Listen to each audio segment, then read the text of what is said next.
अस्सलाम आप देख रहे हैं सुपर लर्निंग पीके चैनल। मेरे चैनल पर आने के लिए आप सबका बहुत शुक्रिया। अगर आपने अब तक मेरे चैनल को सब्सक्राइब नहीं किया या फिर आप मेरे चैनल पर न्यू हैं तो सबसे पहले मेरे चैनल को सब्सक्राइब करें। कमेंट, लाइक एंड शेयर करना भी मत भूलिएगा। आज मैं आपको फाइनेंशियल स्टेटमेंट की लास्ट टाइप के बारे में बताऊँगी, जो कि है कैश फ्लो स्टेटमेंट। ये कैश फ्लो स्टेटमेंट क्या होता है, कंपनीज कैश फ्लो स्टेटमेंट क्यों बनाती हैं, इसका मकसद क्या होता है और कैश फ्लो स्टेटमेंट में हम क्या क्या ऐड करते हैं, इसके एट द रिज़ल्ट हमें क्या मिलता है। तो सबसे पहले यहाँ पर मैं आपको कैश फ्लो स्टेटमेंट की डेफिनेशन बताऊँगी। Statement of cash flow summarises information about the cash inflow and outflows for specific period of time. यानी कि दो तरह से कैश की ट्रेडिंग होती है, या तो कैश हमारा बाहर गया होता है यानी कि कैश आउटफ्लो होता है, या फिर कैश इनफ्लो होता है। कैश इनफ्लो यानी कि जब भी हमें कैश रिसीव होता है, कोई हमने अपना प्रोडक्ट सेल किया, उसके बदले में जो हमें कैश आया है, तो इसको हम कहते हैं कैश इनफ्लो, यानी कि हमारे बिज़नेस में कैश का इजाफा हुआ है। एंड आउटफ्लो होता है जब हमारा कैश बिजनेस से बाहर जाता है, कोई भी किसी भी तरह की हम पेमेंट करते हैं तो उसके बदले में जब कैश डिक्रीज़ होता है तो हम इसको कहते हैं कि हमारा कैश आउटफ्लो है। इन दो चीज़ों को हम अपने कैश फ्लो स्टेटमेंट में डील करते हैं, इनके बारे में हम पढ़ते हैं कैश फ्लो स्टेटमेंट में। इसके अलावा जो कैश फ्लो स्टेटमेंट है वो हमें 5 तरह की चीज़ों के बारे में बताता है, यानी कि 5 तरह की ट्रांजैक्शंस जो होती हैं, जो वो हम अपने कैश फ्लो स्टेटमेंट में रिकॉर्ड करते हैं। Number 1, affects of companies operation during a period, यानी कि कंपनी के ऑपरेशंस, यानी कि जितने भी ऑपरेटिंग एक्टिविटीज़ होते हैं, यानी कि कंपनी के सेल करने से कोई रेवेन्यू आया है तो उस अफेक्ट को हम कैश फ्लो स्टेटमेंट में लिखते हैं। नंबर 2 पे है हमारा इन्वेस्टिंग ट्रांजैक्शंस। इन्वेस्टिंग ट्रांजैक्शन से मुराद कंपनी ने कोई चीज़ खरीदी है तो उसके बदले में कंपनी कैश देगा, तो उसको भी हम कहते हैं ये हमारी इन्वेस्टिंग ट्रांजैक्शंस है। Number 3, financing transactions. Financing transaction से मुराद अगर किसी भी इन्वेस्टर ने हमारे कंपनी के शेयर्स खरीदे हैं तो उसने अपना पैसा हमारी कंपनी में लगाया होगा, तो ज़ाहिर हमारे कंपनी में फाइनेंसिंग हुई है, तो उसको हम भी कैश फ्लो स्टेटमेंट में ऐड करते हैं। उसके बाद सेकंड लास्ट पॉइंट पे हम देख रहे हैं नेट इंक्रीज़ और डिक्रीज़ इन कैश। हम कैश फ्लो स्टेटमेंट में ये देखते हैं कि ओवरऑल बिजनेस में हमारे कैश का इजाफा हुआ है या फिर उसमें कमी हुई है। And at the end cash amount at the end of the period, हम ये देखते हैं कि बाकी कितना कैश जो कि बिज़नेस के पास बचा। इसके अलावा कैश फ्लो स्टेटमेंट हमें 3 सवालों का जवाब भी देता है, जो कि है where did cash come from during the period, यानी कि हमारे बिजनेस में कैश कहाँ से आया, सोर्स ऑफ कैश क्या है।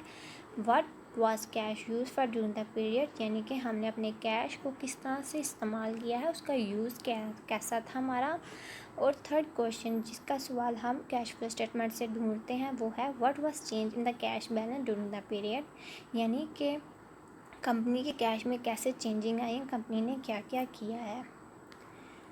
यहाँ पर आप कैश फ्लो स्टेटमेंट का परफॉर्मा देख रहे हैं। यहाँ पर मैं आपको एक एग्जांपल के थ्रू कैश फ्लो स्टेटमेंट बताऊँगी, जिसमें सबसे पहले हम कंपनी का नाम जो कि सॉफ्टवेयर कंपनी लिखते हैं। उसके बाद statement of cash flows.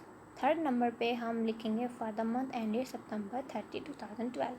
Let's suppose हम महीने का बना रहे हैं तो हमने महीने का नाम लिख दिया, अब मंथ लिखा एंड डेट से पहले। अगर हम ईयरली लिख रहे हैं तो हम यहाँ पर ईयर लिखेंगे। अब नीचे यहाँ पर आपको कैश फ्लो स्टेटमेंट का परफॉर्मा नज़र आ रहा होगा, जिसमें हम सबसे पहले cash flow from operating activities लिखते हैं।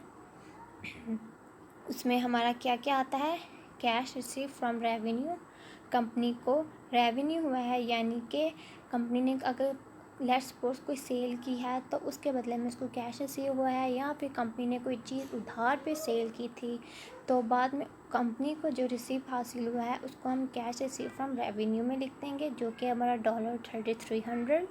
उसके बाद कैश पेमेंट्स फॉर एक्सपेंसेस, यानी कि कंपनी ने लेट्स सपोज कोई सेल किया है, उस सेल को करने के लिए भी कंपनी को कई तरह के एक्सपेंसेस इनकर होते हैं, तो वो ज़ाहिर है कंपनी ने पे किए होंगे, तो कैश में कमी हुई, तो इसलिए हमने इसको माइनस किया $1950, जो कि हम रेवेन्यू में से लेस करेंगे।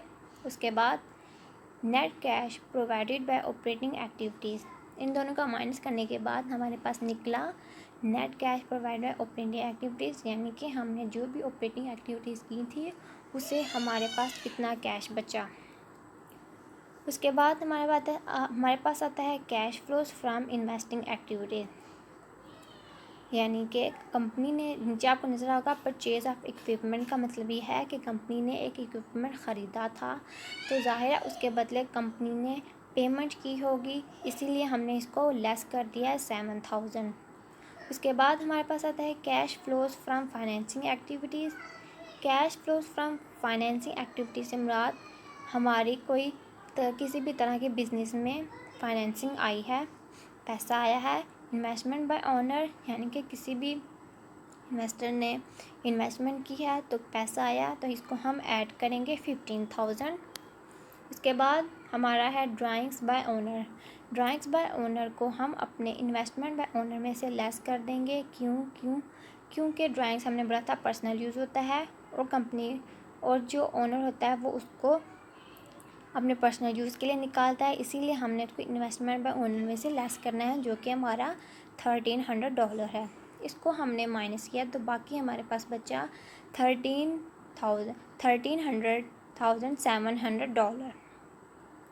ये था हमारा cash flow from operating activities, cash flow from investing and cash flow from financing activities. इन सब को माइनस करने के बाद हमारे पास नेट इंक्रीज़ इन कैश आया 850। उसके बाद आप देख रहे हैं हमारा नेट इंक्रीज़ इन कैश, चूँकि हमारा पॉजिटिव है इसलिए हमने इसको कहा कि हमारा इंक्रीज़ इन कैश, यानी कि हमारे कैश में इजाफा हुआ है। अब ये 8050 हमारा कहाँ से आया है, वो हमारा ऑपरेटिंग एक्टिविटी का कैश को, इन्वेस्टिंग एक्टिविटी कैश को और हमारे फाइनेंसिंग एक्टिविटी के कैश को हमने कैलकुलेट किया, तो जिसकी वजह से हमारा 8050 आया। उसके बाद हमने cash at the beginning of the period इसमें से लेस किया, यानी कि हमारे पास कोई इनिशियल इन्वेस्टिंग नहीं थी, कोई कैश नहीं था, इसलिए हमने इसको 0 लिखा। और cash at the end of the period, चूँकि हमारा 8050 था, वो हमने इसको देख लिया कि हमारे पास एट द एंड कंपनी के पास जो कैश है वो 8050 बचा। आज के लिए सिर्फ इतना ही। मेरी मज़ीद वीडियोज़ को देखने के लिए मेरे चैनल को सब्सक्राइब करना मत भूलिएगा। शुक्रिया।